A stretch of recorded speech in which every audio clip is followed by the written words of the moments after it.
Bonsoir à tous, merci d'être avec nous depuis la France entière, depuis le monde entier. Hein, vous nous regardez de partout en France, vous nous regardez du monde entier grâce à TV5 Monde notamment. Je reçois plein de petits messages d'un peu partout de la planète, ça fait très plaisir. Et on vient jouer de toute la France ce soir. Nos candidats viennent du Bas-Rhin, viennent de Charente-Maritime, viennent des Hauts-de-Seine, ils viennent de Côte d'Or. On joue ce soir, bonne soirée avec nous, avec Pierre Tenheim, dans le Bas-Rhin, justement, Céline de Saint-Loup, en Charente-Maritime, voici François-Xavier d'Asnières-sur-Seine et Jean, notre champion de Chevigny-Saint-Sauveur en Côte d'Or. Comment ça va? Ça va. Bien. Jean, est-ce que vous êtes revenu de vos émotions? Parce que vous sembliez le premier surpris d'avoir gagné hier soir. Ah oui, absolument. C'est vrai? Pourquoi? Oui. Je venais surtout pour découvrir, voir les coulisses, voir comment se déroulait cette émission, et le plaisir de vous rencontrer. Ah, c'est gentil. Mais surtout, sans de grandes ambitions, compte tenu de ma culture. Eh ben, mais écoutez, bon, ma foi, bravo. j'ai eu de la chance. Et peut-être que cette absence de pression que vous vous êtes mise aussi, c'était bien. Parce Oui, que du coup, absolument. vous avez joué détendu. Ne changez rien, Jean. Pierre le cycliste. Qui s'est découvert une passion Humble. pour le vélo, mais Humble un cycliste. petit peu sur le tard, vous me dites. Mais ce que vous aimez, vous, c'est quand ça grimpe. Oui. C'est quand ça pique, quand ça grimpe comme ça. Quand ça grimpe fort, oui. Vous vous êtes mis à faire les grands cols. Oui, je me suis pris de passion pour les Génial. grandes montées, les grands cols mythiques du Tour de France et d'ailleurs. Mais c'est ce qui est le plus dur. Vous aimez pas le plat, vous aimez pas quand ça descend, vous aimez Non, quand ça monte. du tout. Alors notamment le Mont Ventoux, par exemple, ce genre de choses. Notamment le Mont Ventoux, qui a été mon premier grand sommet et qui, depuis, est devenu presque un lieu de pèlerinage chaque année avec mon Quelque épouse. chose le Ventoux, c'est quelque chose. Oui, c'est quelque chose. Et les conditions météo là-haut, elles peuvent être parfois... J'ai connu Hein le Ventoux sous toutes ses conditions oui. météo. J'ai connu la pluie, la neige, le vent, Ben oui. le brouillard, j'ai tout connu. C'est quelque chose le Ventoux. Et alors Oui. je crois que vous avez quelqu'un qui vous supporte, qui vous soutient, qui vous accompagne, qui est votre soutien logistique, et c'est votre épouse. C'est mon épouse Sylvie, que j'embrasse bien fort, et oui. Bon, alors attention aux questions de sport et notamment de vélo avec Pierre. Vélo. Bienvenue Pierre. Merci. Céline, je trouve ça génial ce que vous faites. Vous avez été professeur des écoles pendant 12 ans, Oui, et là vous avez créé votre entreprise. oui, en effet. Ah, c'est génial. De cours particuliers, Oui, j'avais envie d'aider les élèves beaucoup plus que je pouvais le faire quand j'étais en classe. plus en direct quoi. Voilà. Là, je peux vraiment aller en temps réel auprès de leurs difficultés. Parce que, pourquoi dans ces 12 années, vous étiez professeur des écoles, il y avait une frustration de ne pas pouvoir parfois vous occuper spécifiquement. Oui, c'est ça. j'avais l'impression que je servais à rien pour les bons élèves, qu'ils auraient appris quand même, Ouais. et que pour les mauvais entre guillemets, ceux qui avaient plus de difficultés, je ne pouvais pas leur donner le temps et l'énergie dont ils auraient eu besoin. Et donc là, vous intervenez auprès d'élèves de différents niveaux, hein, c'est même très large. Ah oui, oui, la plus jeune est en CE2 Oui. et l'aînée est en première, sans compter que je travaille avec une adulte aussi. C'est drôle. Parfois, vous les suivez un peu sur plusieurs Ah années. oui, Ouais. sur plusieurs années. Vous avez, je crois, une bonne dizaine J'en ai d'élèves. 13, hein, j'ai 13 élèves Qui vous regardent peut-être ce soir. que j'aimerais bien saluer. Mais oui. Alors, Asna, Julia, Loïs, Elisa, Maëlys, Esteban, Adonis, Baptiste, Blanche, Gino, Oh là là. Lénie. Je crois que je suis pas loin. Oui, il y a encore un. Et il y a Nicolas aussi, bien sûr. Quelle mémoire. Bon. Mais c'est une belle aventure dans laquelle vous vous êtes lancé. Bravo Céline, et puis Merci. et bonne chance pour ce soir. Ça va François-Xavier? Très bien.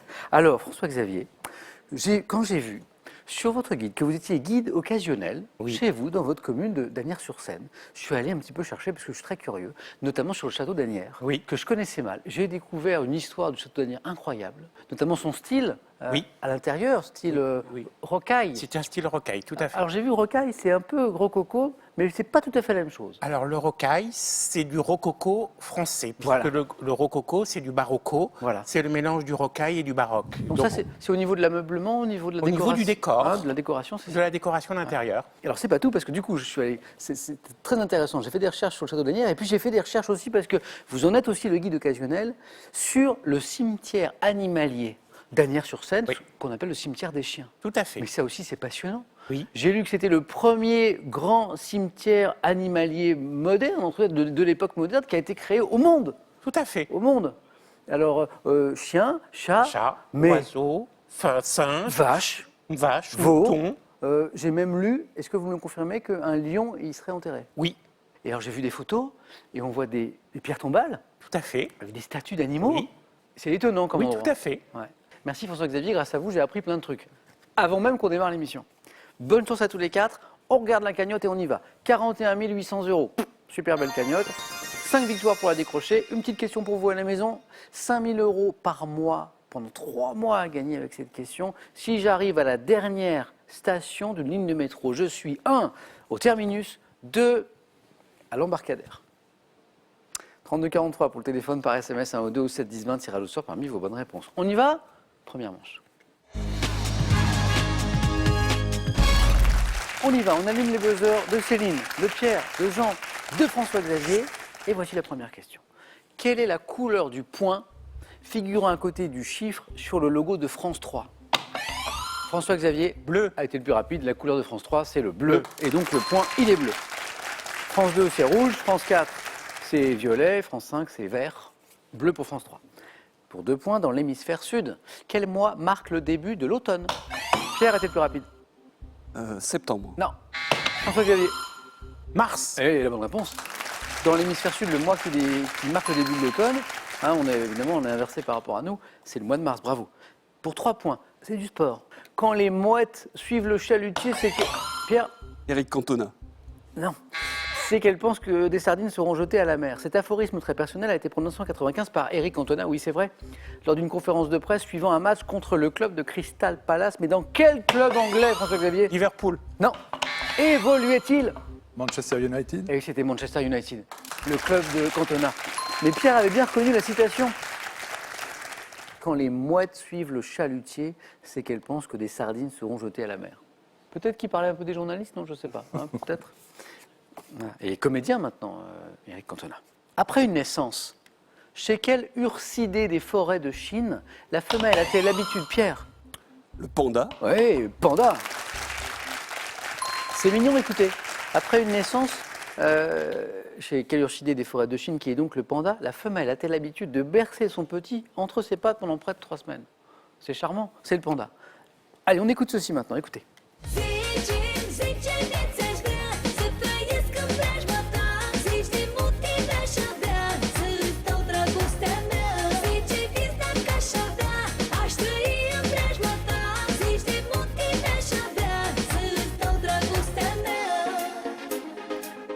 Alors, explication et question. Déjà, ceux qui me disent on n'écoute pas assez de pop roumaine dans Question pour un champion, voilà, c'est réparé, c'en est. La chanteuse qu'on vient d'écouter s'appelle Denisa Emilia Raduțu. Mais de quel jeune artiste français, Jean? Kenji Girac. Mais oui, il a reconnu Jean. Jean, il n'en revient pas parce que parfois il y a des choses qui reviennent comme ça. Je lui fais écouter de la pop roumaine. Je cherche Kenji Girac, il trouve.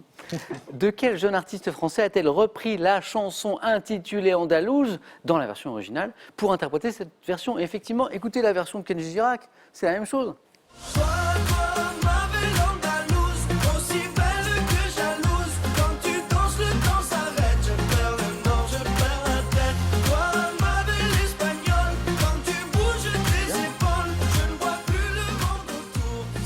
Chanson qui est devenue Zese Motivé Asvrea en roumain, la chanson qu'on a écoutée tout à l'heure. Jean qui met le feu au dance floor tous les samedis soirs, il connaît Kenji Girac, Absolument. il connaît tout ça. Jean, vous êtes déjà à 5 points, bravo. En 1889, quel roman de l'humoriste anglais Jérôme retrace les aventures de 3 amis partis naviguer sur la Tamise? Quel est ce roman? C'est pour 3 points. Roman de l'humoriste qui raconte les aventures de 3 amis partis naviguer sur la Tamise. 3 amis. C'est pour ça que j'insistais sur ces mots, parce que le titre, c'est tout simple, c'est 3 hommes dans un bateau. En fait, pour être précis, c'est 3 hommes dans un bateau, sans oublier le chien. Mais 3 hommes sans un bateau, j'acceptais la bonne réponse. C'était pour 3 points, donc on revient à 1 point ici. En 1925, quel célèbre monument est vendu par Victor Lustig, un escroc? François-Xavier. La Tour Eiffel. Ah, il connaît l'histoire. La Tour Eiffel. C'est un escroc qui a vendu la Tour Eiffel à un ferrailleur. Il l'a vendu. Un escroc d'origine tchèque à un ferrailleur parisien un petit peu trop au crédit. Alors, Victor Lustig, l'escroc, s'était servi d'un article de journal, un vrai article qui affirmait que l'entretien de la Tour Eiffel coûtait cher, coûtait trop cher. Donc, il a fabriqué un faux papier en tête de la société d'exploitation de la Tour Eiffel, qu'il a envoyé à tous les ferrailleurs de la capitale, et il a trouvé quelqu'un assez crédule à qui il a vendu la Tour Eiffel. 1 point, François-Xavier. De quelle planète Titan est Pierre? Jupiter. est-il l'un des satellites Céline? Saturne. Et la bonne réponse. C'est parti, Céline avec 2 points, ça y est. De quelle planète Titan est-il l'un des satellites? Bravo, Saturne. À quel peintre français issu d'une famille d'origine flamande doit-on des chefs-d'œuvre du fauvisme, comme Les Arbres Rouges? Vlaminck. Maurice de Vlaminck est la bonne réponse. 3 points, qui font 7. Les chefs-d'œuvre que j'allais évoquer, du fauvisme, Les Arbres Rouges et la cuisine intérieure. Maurice de Vlaminck. Quel est ce condiment provençal à base d'olive, de capre, Céline? La tapenade. Oui, exactement, tapenade, 1 point de plus. Donc j'ai dit olive, capre, anchois, écrasé également, qu'on peut déguster sur des tranches de pain grillé, tapenade. En 1978, quel film d'Alan Parker avec Brad Davis? Pierre? Midnight Express. Bonne réponse. Alors Alan Parker, bien sûr, il y a d'autres films, d'autres grands films, mais 78, et Jean était dessus aussi, Oui. Midnight Express. L'histoire d'un jeune homme arrêté, c'est un beau film, c'est un film dur aussi. Hein. Oh oui. Arrêté, incarcéré dans une prison turque pour détention de drogue. Bravo Pierre. Donc voilà pour le petit hommage à Alan Parker, et on continue avec ce muscle. Quel muscle le plus profond des abdominaux? Devant son nom, François-Xavier. Trochanter. Au sens des fibres qui le composent, est-il essentiel de le travailler si on souhaite avoir un ventre plat? Pierre? Non. C'est le muscle le plus profond des abdominaux, Jean. Longitudinal. C'est pas celui-là. Devant son nom, au sens des fibres qui le composent. Transverse. Transverse. Quel adjectif ajoute-t-on souvent à tort au mot tri pour désigner l'action Jean? Sélectif. Tri, sélectif. Alors pourquoi à tort? Pour désigner l'action consistant à récupérer puis à séparer les déchets selon leur nature et à les placer dans des conteneurs spécifiques, parce que tri sélectif, on peut estimer que c'est un pléonasme. Ouais. Tri sélectif. Il vaudrait mieux parler de collecte sélective, voilà, pour être tout à fait pour les puristes. Jean 6. Belle première manche, c'est très serré. À la fin des années 70, quel homme politique égyptien, Pierre? Sadat. Camp David, ça date, très bien, a conclu les accords de Camp David et un traité de paix avec Israël, Anwar el-Sadat. En 1834, quel titre en forme de proverbe d'Alfred de Musset a-t-il donné à une pièce, François-Xavier? On ne badine pas avec l'amour. Excellent, exactement. François-Xavier, vous êtes qualifié, bravo. Donc, conséquence de la belle première manche de François-Xavier, il est le premier qualifié. On ne badine pas avec l'amour. Musset, qui met en scène les personnages de Camille et de Perdican. Pour 2 points, en 2020, c'est du sport. En battant la Croatie 22-20 en finale, dans quel sport l'équipe, Pierre? En handball. Bonne réponse. C'est le score qui vous met sur la voie peut-être aussi un petit Oui. peu? Dans quel sport l'équipe masculine espagnole a-t-elle conservé son titre de championne d'Europe? C'était en 2020, le sport c'est le handball. En 1985, à quel groupe britannique fondé par Mark et David Knopfler Pierre a buzzé? Dire Straits. Parce qu'il veut me dire Dire Straits. Et Jean voulait me dire Dire Straits aussi. Absolument. Pierre, vous êtes en deuxième manche. Céline, vous l'aviez? Oui. Knopfler. Alors Pierre, il s'est précipité sur le buzzer. Peut-être parce qu'il aime bien Dire Straits d'ailleurs. C'est le premier grand groupe de rock que je suis allé voir sur scène. Vous avez vu Dire Straits en concert? En Allemagne, à, Alors ça- à Karlsruhe. Ça doit être quelque chose, ça. C'est intéressant les scores. Jean 6, Céline 3. Puisqu'on joue pour 3 points, une bonne réponse, Jean, c'est bon. Céline, 2 bonnes réponses et vous vous qualifiez. Bonne chance. Après Dire Straits, donc, quelle institution française siégeant au Palais Royal à Paris constitue la plus haute juridiction administrative de France? Jean? Mince. Céline, Céline, Le Conseil d'État. Conseil d'État. Voilà. Tribunal administratif, cour d'appel, Conseil d'État, oui. 6-6. Attention. Quel agrume est notamment associé à la ville de Menton? Bataille de buzzer remportée par Jean, Citron. le citron de Menton. Jean, vous êtes qualifié pour la deuxième manche. Dommage, Céline. Eh oui. C'est le citron. Ah oui, c'est le jeu. C'est le citron de Menton, cultivé depuis le 15e siècle. Un grand merci, Céline. Bon, merci beaucoup. Et voici un cadeau pour vous. Pour leur 40e anniversaire, les magasins Pro vous offrent 200 € à valoir parmi les 7000 produits proposés sur proci.com. Pour ces fêtes de fin d'année, retrouvez l'édition collector du Petit Larousse illustré 2021 dans un luxueux coffret et découvrez notre langue dans son passé, son présent et son futur.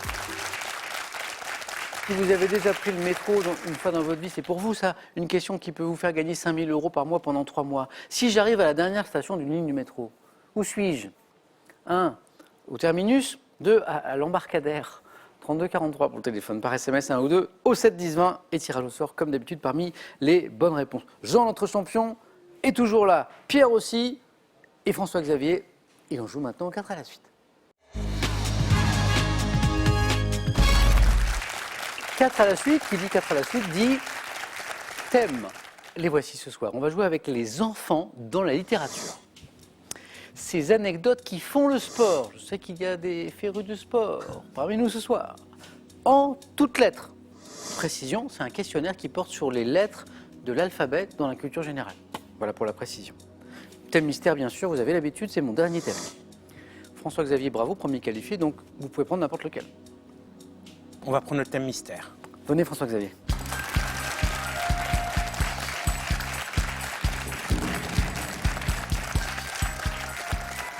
Je sais que François-Xavier, vous aimez l'histoire.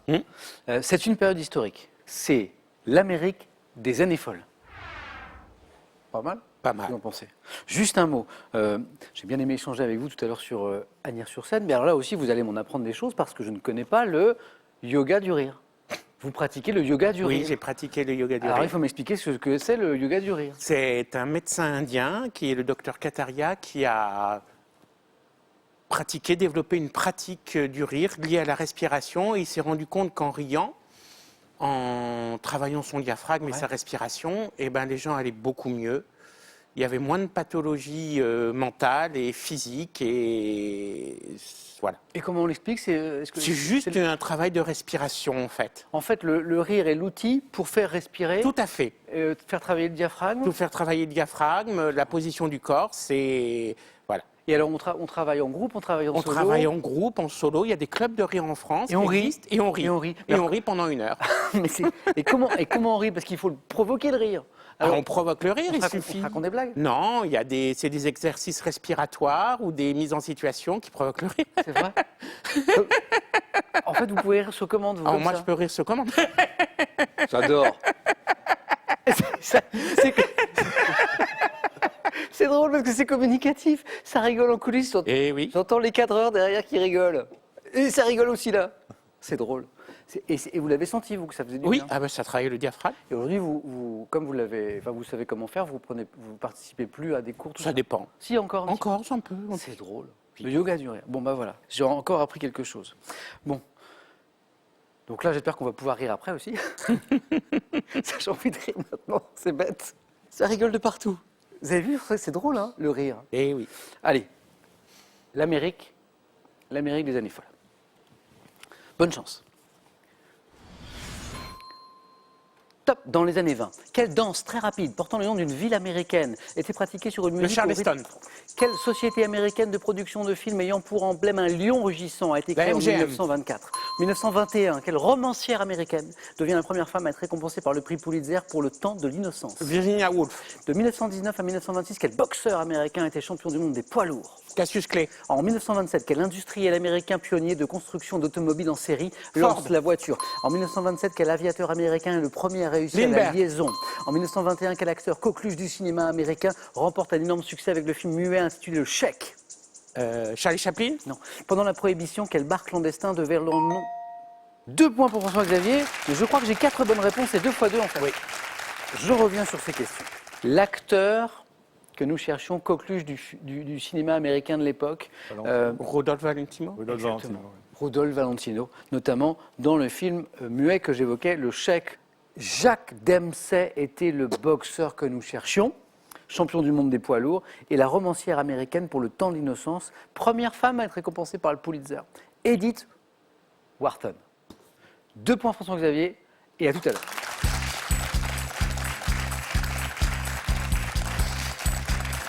Deux points, c'est un score qui peut emmener au face-à-face ou pas, ça dépend, il n'y a pas de règle selon les parties. Pierre, tout à l'heure quand je parlais de sport, c'est un peu à vous que je pensais parce que je sais que vous aimez le sport et la culture sportive, j'en ai.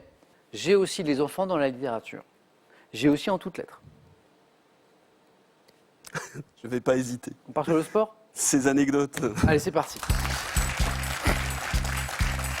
faut une bonne culture sportive, Pierre, pour les anecdotes. C'est très vaste comme, Ouais. sujet. C'est un beau thème, mais bon, je sais que Pierre, voilà. On va voir, on est là pour jouer. Je sais que vous aimez le sport. Et Jacques Brel. Et Jacques Brel. Vous avez une immense admiration pour Jacques Brel. Passion. Mais vraiment, pour l'artiste, pour le chanteur, le comédien Et l'homme. Et pour l'homme. Ouais.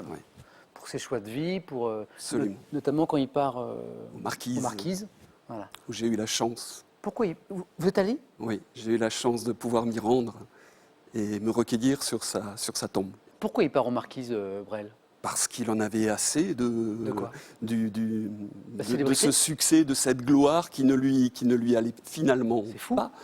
Il a décidé de tout plaquer et il a trouvé une terre d'accueil comme je pense, il ne pouvait pas rêver mieux. Parce qu'il s'est fondu dans cette population et il a été considéré non pas comme Brel, mais comme un monsieur tout le monde, et c'est absolument ce qui lui correspondait. Les Marquises, c'est quand même une contrée sauvage, reculée, où, pour vous dire, quand j'y suis allé, il n'y avait pas de médecin. Et à l'époque de Brel, eh ben, c'est lui qui a assuré, avec son petit avion Jojo, qui a assuré les évacuations sanitaires, qui est toujours exposé qui là-bas. est exposé là-bas. Ouais. Qui est exposé Et là-bas. donc il assurait Les évacuations sanitaires pour une femme enceinte, Il s'est vraiment fondu dans la vie locale, en fait, il Complètement. participait, quoi. Complètement. En tout cas, on sent que vous l'admirez beaucoup, hein, Oui. Brel. C'était- Bon, là, on n'est pas sur Brel, mais on est sur quelque chose que vous aimez beaucoup aussi, c'est le sport. Ah ben, on va tenter. Anecdotes. Ces anecdotes qui font le sport. Voici le thème, Pierre, et bonne chance. Merci. Top. En finale de la Coupe de France de football 67, dans les bras de quel président de la République le ballon du match atterrit-il? 67. En 87, lors de la finale du championnat de France de rugby, quelle était la couleur du nœud papillon arboré par les arrières du Racing Club de France? Rose, Lors des JO d'hiver 2002, dans quelle discipline l'Australien Stephen Bradbury s'impose-t-il grâce à la chute collective de ses adversaires? le short track, En 82, en finale du double de Roland-Garros, quel joueur sort un chat noir de son sac pour déstabiliser ses adversaires superstitieux? Mansour Barami, En 92, dans quel sport l'équipage du 8 olympique espagnol est-il mené par un barreur âgé de seulement 11 ans? 8 Je olympiques. En 78, avant un match de Coupe du Monde de football, quelle équipe ayant oublié ses maillots bleus à l'hôtel doit s'en faire prêter par un club local? équipe de France. C'est l'équipe de France qui était venue disputer un match, mais qui n'avait pas pris le maillot. Enfin, ils avaient oublié le maillot. Et donc, ils s'en font prêter un par l'équipe locale. C'est drôle. 3 points. Vous êtes qualifiés. Restez avec moi, Pierre. On va revenir sur ces anecdotes qui sont plutôt sympas. Alors, je reviens sur celle-ci. C'était un coquin, lui. En 82, en finale du double de Roland-Garros, quel joueur sort un... Nastase, Eh oui, peut-être. quand on dit coquin, quand on dit facétieux au tennis, Nastase, il faisait le spectacle, mais pas seulement avec son tennis, Nastase. Hein. Il aimait bien plaisanter, il aimait bien, mais il était aussi un peu de mauvaise foi parfois. Certains lui reprochaient, par exemple, quand il était dominé, mené, de tout faire pour déstabiliser l'adversaire. L'adversaire. Hein. Et là, à un moment, il sort quand même un chat noir de son sac parce qu'il savait ses adversaires superstitieux. À l'époque, ils sont furieux, les adversaires de Nastase. Ils sont furieux, ils se plaignent auprès de l'arbitre et tout. Il était un peu foufou. Hein. Je ne connaissais pas l'anecdote. C'est très drôle. Et en 92, dans quel sport l'équipage du 8 olympique, le 8 olympique, c'est quoi? C'est l'aviron. L'aviron. C'est quel sport, en fait? Est-il mené par un barreur âgé de seulement 11 ans? Peut-être pour des raisons de poids, j'imagine. L'aviron. Pierre, vous allez disputer le face-à-face. À tout de suite. Merci. À tout à l'heure.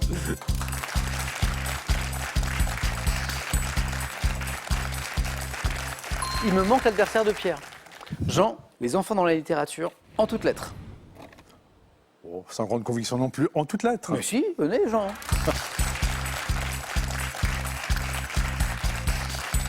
De toute façon, Jean, j'ai remarqué que votre côté un peu cool, décontracté, là, pas prendre la tête, ça marche très bien.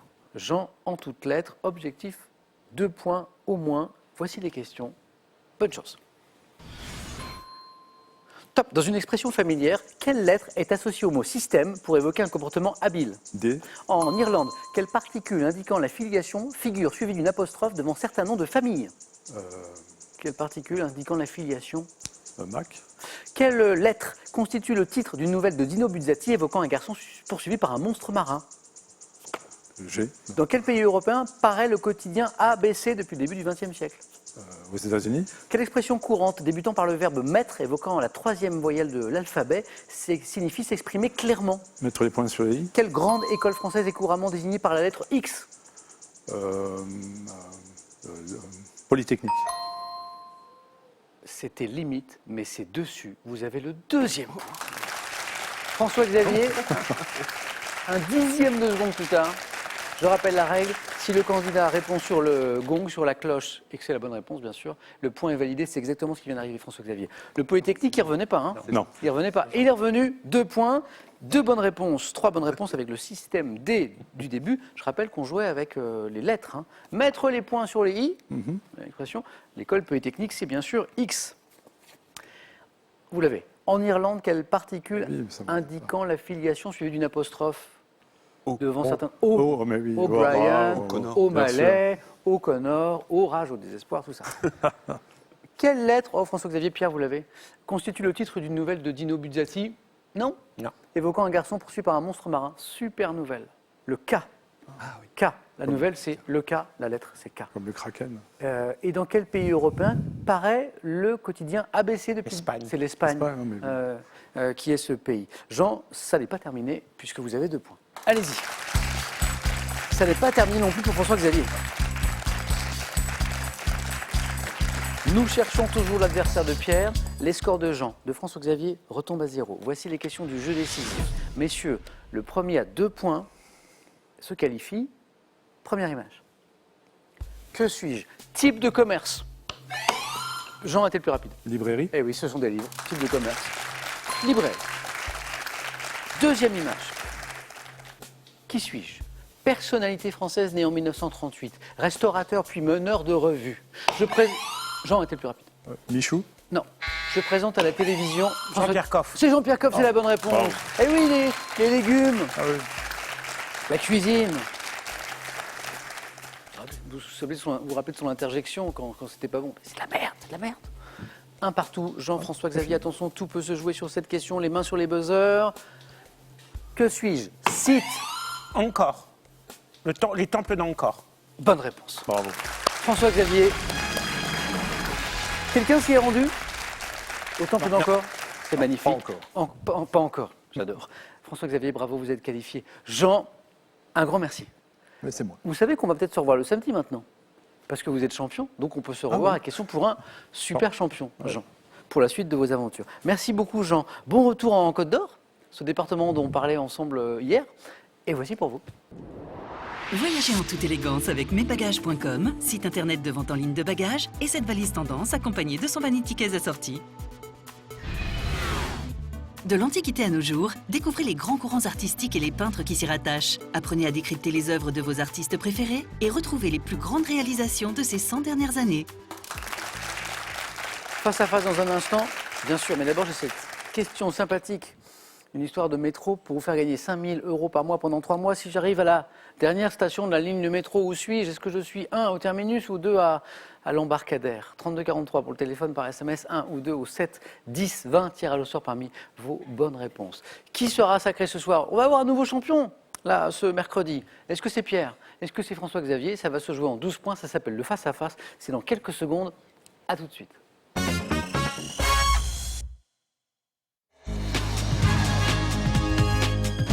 Merci d'être là. Face à face ce soir entre Pierre et François-Xavier.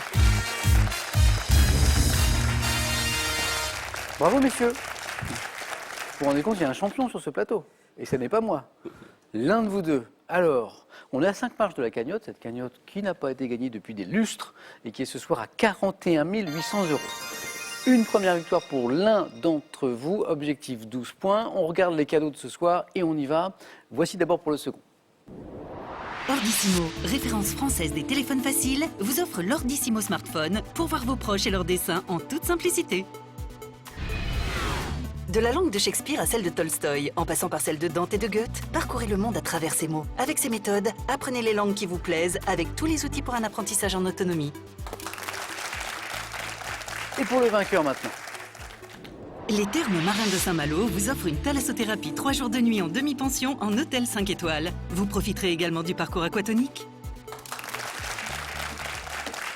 Pierre, Premier qualifié avec nos anecdotes sur le sport. Vous avez la main sur cette première question, géographie. On va prendre la main. La main est gardée. À la maison, vous avez le droit à ce petit indice en bas de l'écran. Nous cherchons ce pays dont l'importante façade maritime donnant sur plusieurs mers abrite au nord la péninsule de Guidane et la presqu'île de Kola. Je suis traversé par de longs fleuves tels que la Lena, ayant pour point culminant La Fédération de Russie, la Russie. les deux bonnes réponses. Les deux bonnes réponses. Mais je ne donne que 3 points, pas 6. Et oui, effectivement. Alors ce sont sans doute ces lieux, la péninsule de Guidane, la presqu'île de Kola, c'est ça Oui. qui vous... Bravo, bravo. Puis la Léna. Et la Lena, le fleuve. Oui. Bravo. Puis à l'Aube, l'Énisseil, l'Amour. Que je n'avais pas moi, pas dans cette question. La suite de la question disait, ayant pour point culminant un volcan éteint, l'Elbrus, je m'étends à la fois sur l'Europe orientale, où je trouve l'essentiel de ma population, et l'Asie septentrionale abritant la Sibérie. Plus vaste pays du monde, ayant pour capitale Moscou, je suis la Russie ou la Fédération de Russie. François-Xavier, 3 points. Et j'ai pour vous un thème littérature. Je laisse la main. Pierre. Top. Écrivain français, né en 1895, fils unique d'un cordonnier, d'une repasseuse, j'ai été mobilisé plus de 4 ans durant la guerre de 14, conflit que j'ai dénoncé dans Le Grand Troupeau. Camus. Pas Camus. Top. Autodidacte, lecteur de Melville, de Virgile, je célèbre la nature et la vie paysanne dans Colline. Giono. Oui, c'est ça. Ce sont les thématiques. C'est les thématiques, la vie paysanne, la nature. Non, Le Grand Troupeau. Bravo. Je célèbre la nature, la vie paysanne dans Colline 1 de Beaumugne, Regain, Giono. Puis j'ai écrit Le Huchard sur le toit. Écrivain né à Manosque, disparu dans cette même ville en 1970, je suis Jean Giono. Encore 3, François-Xavier. Pierre, j'ai pour vous du cinéma. Je prends la main. La main est gardée. Top. Comédie française sortie en 2014, ayant donné lieu à une suite l'année suivante. Je suis inspiré des films Projet X et Very Bad Trip, réalisés à la façon d'un... Qu'est-ce qu'on a fait au bon Dieu? Non. Qui est une bonne comédie, mais c'est pas celle-ci. Top. D'un documentaire tourné en... Babysitting. Mais alors François-Xavier... François-Xavier, il fait 10 points en 3 questions. 3, 4. Babysitting. Cinéphile? Non. Non, Du tout. du tout. Mais c'est l'histoire que je vous ai racontée, là, l'inspiration, les films un peu... Et donc, vous l'avez pas vu, Babysitting? Si, j'ai vu le 2. Ah. Et Projet X? Non plus, non, j'ai pas vu. Vous voyez le concept de Projet Non. X aux Ah, États-Unis? c'est pas une histoire de pique-nique qui... Alors, c'est pire que ça. C'est des jeunes qui font une soirée dans une maison, et puis ils lancent l'invitation sur les réseaux sociaux auprès des copains, et puis ils se trompent en gros de touche, on va dire, quoi. Et en fait, l'invitation est lancée au monde entier. Et en fait, donc il y a des dizaines, des centaines de jeunes qui viennent faire la fête, et ils se filment, donc ça donne un film documentaire, et la maison est saccagée, quoi. De mémoire, il y a la voiture finie dans la piscine, enfin voilà. Et quant à Very Bad Trip, que vous connaissez peut-être Oui. aussi, bon, ça a aussi une histoire de fête. D'ailleurs, le titre original, c'est Hangover. Ah, On pourrait d'accord. traduire par, comment on dit en français, gueule de bois. Oui. Enfin, voilà, et là, c'était Babysitting, racontant l'histoire d'un standardiste qui doit garder l'enfant turbulent de son patron. Mon rôle principal est joué par mon réalisateur, Philippe Lachaud, je suis Babysitting. Bon, rien n'est joué, Pierre, mais là, François-Xavier, pour l'instant, il est Une option. intraitable. Hein. Il a la main, François-Xavier. Sur une question de gastronomie. Et je prends la main. Vous gardez? Indice chez vous pour ce top 20. Classé appellation d'origine contrôlée par un décret du 18 mai 1936, mon aire de production s'étend sur la rive gauche des côtes du Rhône. Issu de vignes plantées au XIIIe siècle par les Templiers. L'Ermitage. C'est pas l'Ermitage, c'est très bon, mais c'est pas ça. Top, puis replanté grâce à Jean 22. J'ai été élaboré à l'origine à partir de 13 cépages différents, dont la Syrah et le Grenache. Le Chablis. Non, pas le Chablis. Top 20, tannique, obtenu après une longue cuvaison. Je dois mon nom à la résidence d'été Châteauneuf-du-Pape. des Papes. Châteauneuf-du-Pape, oui. Bravo. Mais c'est pas possible. Oui, c'est bon. Mais attendez, faut que je compte, c'est pas possible. Ça n'arrive pas souvent. Oui, c'est ça. 4 questions. Pierre, vous êtes pas tombé dans le bon face-à-face. Pour un joueur de pétanque, je suis Fanny. Fanny, exactement. 4 questions, François-Xavier, c'est pas souvent. Vous vous rendez compte? 4 Non. questions. 4 questions. Donc ça a fait 3, 4 et 2. Pierre, un grand merci Mais merci, d'avoir joué avec merci nous à ce vous, soir. Samuel, et à toute puis, l'équipe. Et puis à la prochaine. Oui, Et avec merci plaisir. d'avoir partagé avec nous votre amour pour Jacques Brel, parce que c'est vrai que c'est un grand monsieur. François-Xavier, qu'est-ce qu'on fait maintenant? 500 €, c'est gagné. On est à 4 marches de la belle cagnotte que j'évoquais tout à l'heure, 41 800 €. Est-ce qu'on retrouve François-Xavier demain, jeudi, pour tenter une deuxième victoire? C'est une décision qui n'appartient qu'à lui. Vous avez 5 secondes, François-Xavier, pour réfléchir.